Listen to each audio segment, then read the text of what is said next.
ایک جنگل کے درمیان آدمی گزر رہا تھا کہ اس نے ایک سانپ کو جھاڑیوں کے درمیان پھنسا ہوا دیکھا۔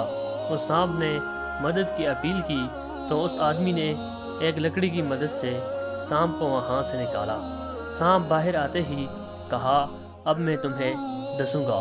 اس شخص نے کہا کہ میں نے تمہارے ساتھ نیکی کی ہے، تم میرے ساتھ بدی کرنا چاہتے ہو؟ سانپ نے کہا کہ ہاں، نیکی کا جواب بدی ہی ہے۔ اس آدمی نے کہا کہ چلو کسی سے فیصلہ کرا لیتے ہیں۔ چلتے چلتے ایک گائے کے پاس پہنچے اور اس کو سارا واقعہ بیان کر کے فیصلہ پوچھا تو اس نے کہا کہ واقعی نیکی کا جواب بدی ہے، کیونکہ جب میں جوان تھی اور دودھ دیتی تھی تو میرا مالک میرا خیال رکھتا تھا اور چارہ پانی وقت پر دیتا تھا، لیکن اب میں بوڑھی ہو گئی ہوں تو اس نے بھی خیال رکھنا چھوڑ دیا ہے۔ یہ سن کر سانپ نے کہا کہ اب تو میں ڈسوں گا۔ اس آدمی نے کہا کہ ایک اور فیصلہ لے لیتے ہیں۔ سانپ مان گیا اور انہوں نے ایک گدھے سے فیصلہ کروایا۔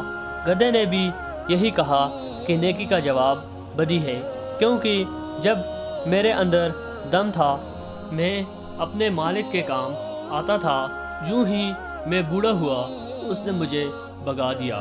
سانپ اس شخص کو ڈسنے ہی لگا تھا کہ اس نے منت کر کے کہا کہ آخری موقع اور دو، اور سانپ کے حق میں 2 فیصلے ہو چکے تھے، اس لیے وہ آخری فیصلہ لینے پہ مان گیا۔